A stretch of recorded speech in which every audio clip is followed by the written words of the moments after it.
What if I told you that the most successful long-haul aircraft in history was born from a colossal failure by Boeing, and that its seemingly simple and functional design hides one of the greatest revolutions in aeronautical engineering, conceived not just by geniuses in Seattle, but by the airlines themselves?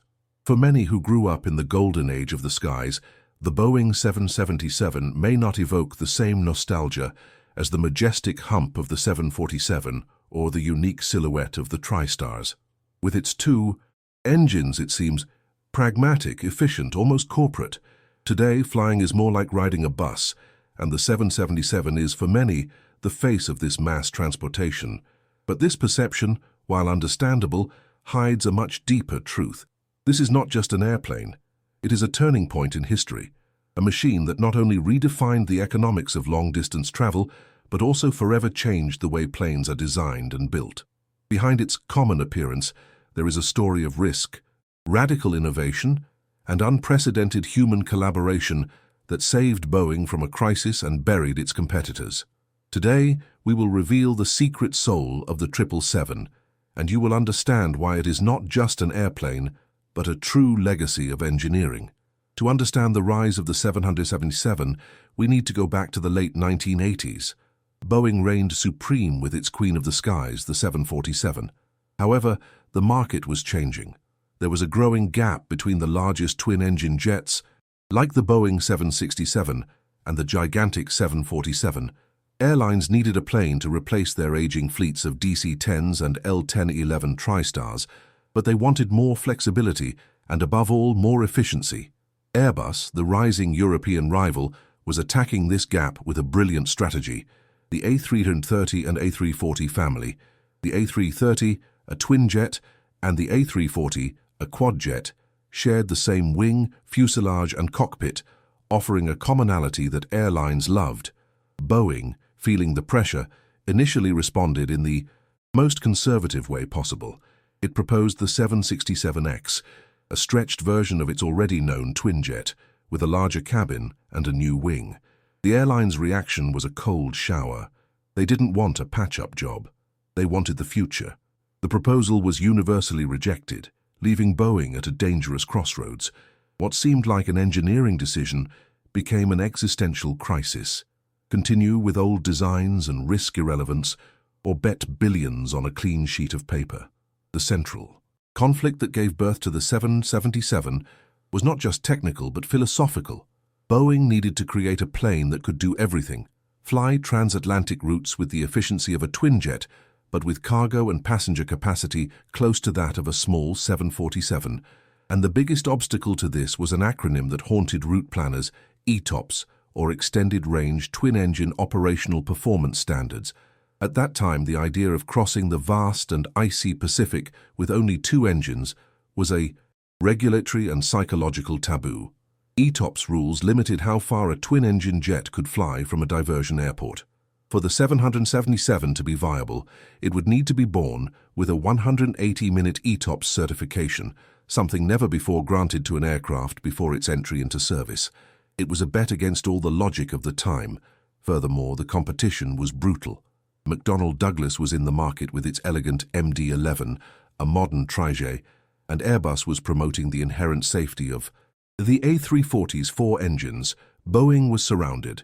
Its response to this pressure was not to lock itself in an engineering room, but to do something no manufacturer had ever done on that scale. Humbly, it invited the customer into the design room. Here, the great revelations begin. Faced with the failure of the 767X, Boeing initiated the Working Together program. Led by United Airlines, 8 of the world's largest airlines, including British Airways and Japan Airlines, became co-designers of the 777. Airline engineers moved to Seattle and weighed in on everything, from the cockpit design to the lavatory configuration.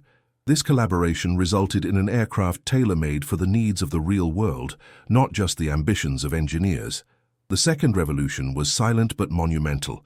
The 777 was the first 100% digitally designed commercial aircraft. Using CATIA software, developed by Dassault Systems, Boeing created a complete 3D model of the aircraft. For the first time, there was no need for a costly, full-scale physical mock-up. Parts were tested virtually, ensuring a perfect fit that drastically reduced assembly errors. It was a quantum leap that became the industry standard.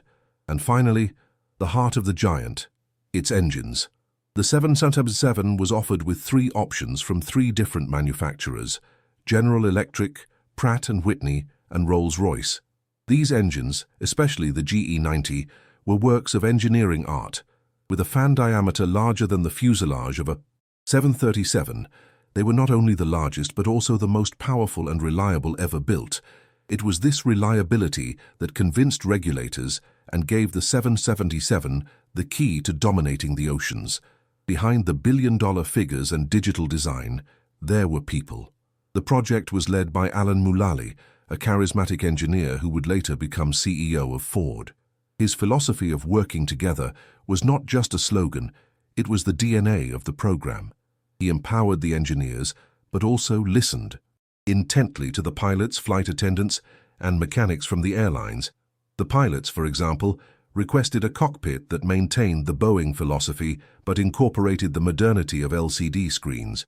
The result was a smooth transition for crews accustomed to the 747 and 767. It was also the first Boeing with a fly-by-wire system, but it was programmed to have the feel of a traditional yoke, a respectful nod to the company's piloting culture. The flight attendants played a crucial role in designing the galleys and rest areas, making the 777 a more ergonomic and efficient work environment on flights of 15 hours or more. This focus on the human dimension created an aircraft that was not only loved by airline accountants, but also respected and appreciated by the crews who spent their lives on board. It was an engineering marvel built with empathy. The turning point came in 1995 when the first 777-200 was delivered to United Airlines. The success was immediate and overwhelming. The plane delivered everything it promised: range, efficiency, and unprecedented reliability for such a new design. Its economic performance began to suffocate the competition. The MD-11, with its three engines, simply couldn't compete on operating costs. The A340, with four engines, became a victim of rising oil prices. It was a fantastic plane, but expensive to operate. The 777 proved that with ultra-reliable engines, two were better and cheaper than three or four. But the masterstroke came in 2004 with the introduction of the 777-300ER, extended range. This variant became the bread and butter of long-haul fleets worldwide. With a capacity for nearly 400 passengers and a range that could connect any two cities on the planet, the 777ER became the ultimate money-making machine. It not only killed off its direct competitors, but began to cannibalize the routes of its older brother, the iconic 747. Airlines realized they could operate the 777 more frequently and with lower costs, effectively retiring the Queen of the Skies on many routes. It was not a technical decision. It was a strategic move that changed the history of aviation. The legacy of the Boeing 777 is profound and lasting. It not only became the best-selling twin-engine widebody of all time, but also normalized long-haul point-to-point travel, freeing the world from the tyranny of major hubs. It proved that economic efficiency, driven by engine technology and aerodynamic design, was the new name of the game. The philosophy of digital design and customer collaboration became the manual followed by all subsequent projects, including the 787 Dreamliner and the Airbus A350. In a way, the 777 was the last plane of the old Boeing, with its robust engineering and focus on piloting, but also the first of the new Boeing, with its reliance on digital systems and global partnerships.